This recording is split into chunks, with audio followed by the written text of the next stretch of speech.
What's going on, guys? Welcome back to my channel and another episode of Weekend Watch, where I break down the top 5 movies at the weekend box office, and I also let you know what is coming to streaming services. The numbers are in, and Blue Beetle has indeed taken away the number 1 from Barbie, but not by very much. So Blue Beetle is debuting at number 1 with $25.4 million. Now, I wish I could say I was surprised by this number, but now with DC films, this is just the trend. This is what's been happening lately. We saw it with Shazam 2. Unfortunately, we saw it with The Flash, and now with Blue Beetle. And it makes me sad because I went and saw this movie on Friday, and I had a good time with it. It's a fun movie. It's a very basic origin story for this brand new character we're being introduced to and his loving family. And that's what this movie is all about. It's about love and it's about family. And not a lot of people are going to see this because they're thinking, it's a DC film. Why am I going to bother? They haven't been very good lately. Or they're thinking, I'm just going to wait for the reboot with James Gunn in 2025 with Superman Legacy. So because of those reasons, I think that is the main total reason why Blue Beetle just did not make as much money as we would have wanted it to. And like I said, it's unfortunate. Blue Beetle is a victim of circumstance simply because it's a part of DC. So it's sad. I'm hoping within the next couple of weeks that word of mouth could possibly spread and more people could go and see this movie, but I can't really get my hopes up too much. So we're going to move on to spots 2 and 3. Spot number 2 belongs to Barbie. She only fell 1 spot, bringing in another $21.5 million. Incredible number this many weeks out.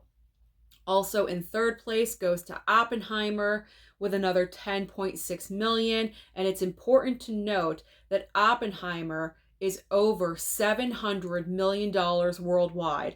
This is an incredible number considering this is an R-rated, 3-hour-long biopic that is very difficult to understand. So kudos to Christopher Nolan. You have respect, sir, because that is pretty impressive.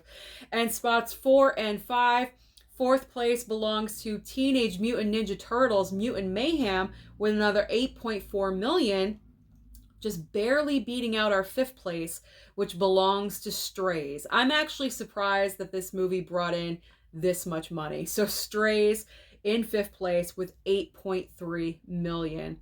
So what is new at the box office this coming weekend to bring in more competition for Blue Beetle?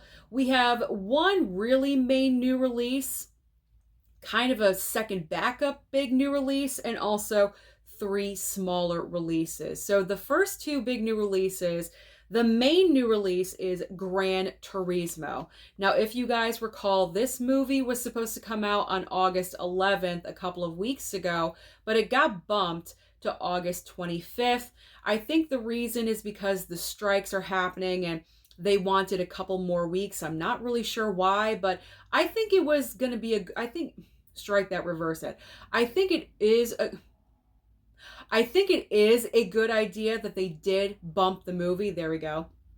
Because it kind of gave a little bit of room to breathe for the other films at the box office that could make a little bit more money. So I do think it was a good choice to delay Gran Turismo.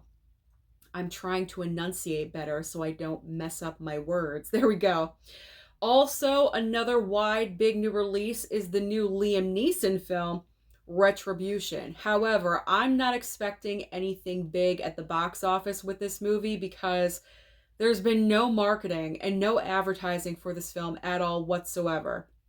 Yes, the strikes are happening, and I know we can't promote it.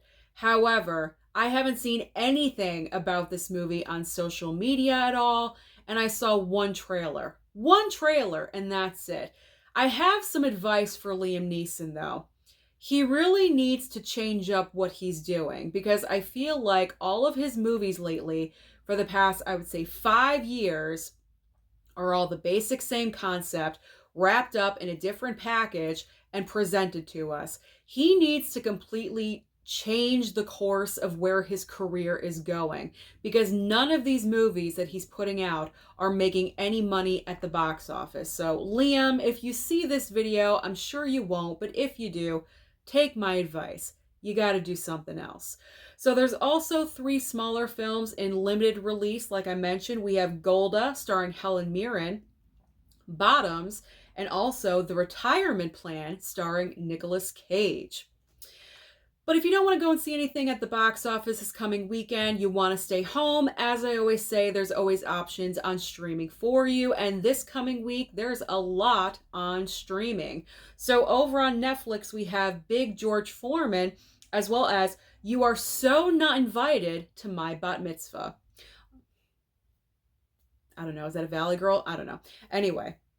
The big announcement this week is over on Max, because it was announced a couple of days ago on social media that The Flash is finally dropping on Max on August 25th, which is this coming Friday.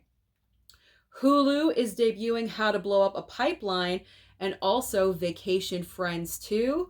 I'm not really sure who asked for a sequel for this film, but we are getting it, so I guess we just gotta roll with it. Disney Plus is debuting Star Wars Ahsoka. Am I saying that correctly? I'm not really into Star Wars, so if I mess up names, don't hate me, but she's getting her own show. Next up on Amazon Prime, they're debuting Dungeons and Dragons Honor Among Thieves and also The Black Demon. Now, The Black Demon, I hear, is a cheesy shark film, and I am there for it because I enjoy cheesy shark films. I really want a well-done shark film on the level of Jaws. I'm not really sure if I'm ever going to see that in my lifetime, but if I don't get a classic, I will take a cheesy shark film, and that's what this one is. So I will definitely be checking that one out on Amazon Prime this week. Also on Peacock, they are adding Downton Abbey, A New Era, and finally over on Apple TV Plus, we have Invasion Season 2. So that is everything happening at the box office and also on streaming. So comment down below and let me know your thoughts about Blue Beetle. Is this film a victim of circumstance? Don't forget to like and subscribe before you leave, and I'll see you next time.